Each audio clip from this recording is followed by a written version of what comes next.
नमस्ते। आज की कहानी मुल्ला नसरुद्दीन की है, जो सुनने में मजाक लगती है, लेकिन जिसके आखिर में जिंदगी का सबसे बड़ा सच छिपा है। मुल्ला नसरुद्दीन की दो पत्नियां थीं, और जिसने दो पत्नियां निभाई हों, वो जानता है, मुसीबत जोड़ की नहीं होती, गुणा की होती है। एक पत्नी, सिरदर्द। दो पत्नियां, सिरदर्द गुणा सिरदर्द। एक पत्नी का नाम हुस्नारा था और दूसरी पत्नी का नाम जहां आरा। घर में रोज एक ही सवाल गूंजता। बताओ, हम दोनों में ज्यादा सुंदर कौन है?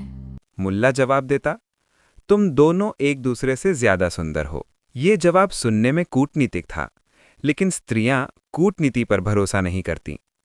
उन्हें पूरा यकीन था कि ये आदमी भीतर ही भीतर किसी एक की ओर 1 इंच तो झुका ही होगा। ठीक वैसे ही जैसे अमेरिका बरसों से भारत और पाकिस्तान के बीच अपनी नीति चलाता रहा है। डोनाल्ड ट्रंप कहता है, मोदी मेरा बेस्ट फ्रेंड है, और साथ ही ये भी जताता है कि शहबाज शरीफ से भी उसे बहुत लगाव है। बीच में खड़ा दिखता है, लेकिन झुकाव हमेशा थोड़ा सा कहीं न कहीं होता है। वक्त बीता, हुस्नारा गुजर गई, लेकिन मौत के ठीक पहले उसने मुल्ला का हाथ थामकर कहा, मेरी कब्र ठीक बीच में बनवाना, ना 1 इंच इधर ना 1 इंच उधर। इतनी ठीक कि ज्यामिति भी ताली बजा दे। मैं कयामत तक ये सोचकर परेशान नहीं रहना चाहती कि तुम जरा उस तरफ झुके हुए हो। मुल्ला ने वादा कर लिया। कुछ समय बाद जहां आरा भी चली गई। मुल्ला से जाते जाते उसने भी कहा, मैं भी यही चाहती हूँ, बिल्कुल बीच में। न्याय मरने के बाद भी पूरा होना चाहिए। थोड़े दिन बाद ही मुल्ला की असली परीक्षा शुरू हुई। अब उसके कब्र में जाने की बारी थी।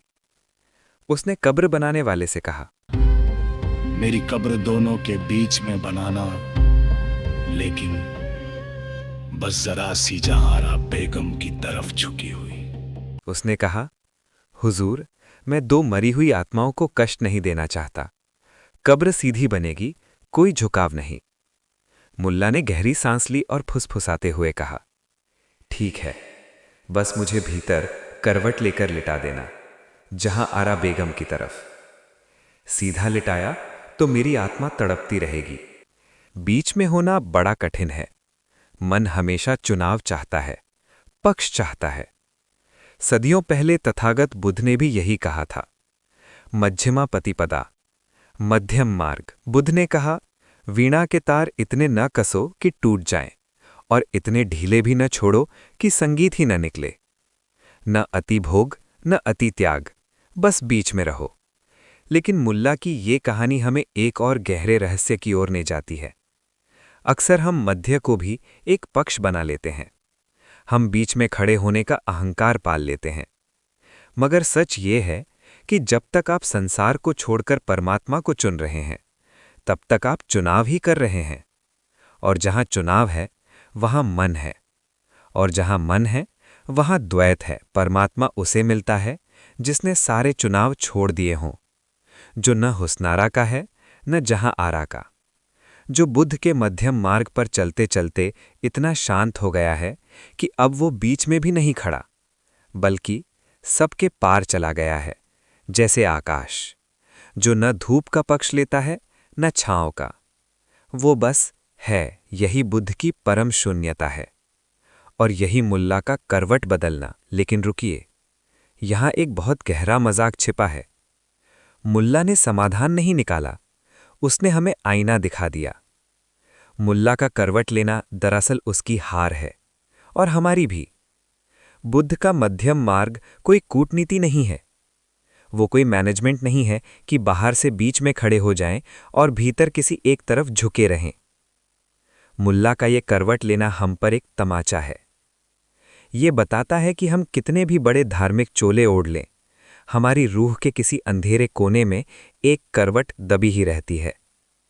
हम दुनिया को दिखाने के लिए बीच में कब्र बनवा लेते हैं, लेकिन भीतर ही भीतर जहां आरा की तरफ मुंह किए रहते हैं। हमारा त्याग भी एक चुनाव है।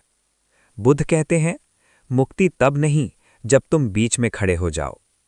मुक्ति तब है जब तुम्हारे भीतर करवट लेने वाला ही मिट जाए, जब न हुस्नारा की चाह बचे, न जहां आरा की परवाह, और न ही वो मुल्ला बचे जो करवट लेने के लिए तड़प रहा है। जब मैं मिटता है तभी वो परम शून्य पैदा होता है जिसे बुद्ध ने निर्वाण कहा।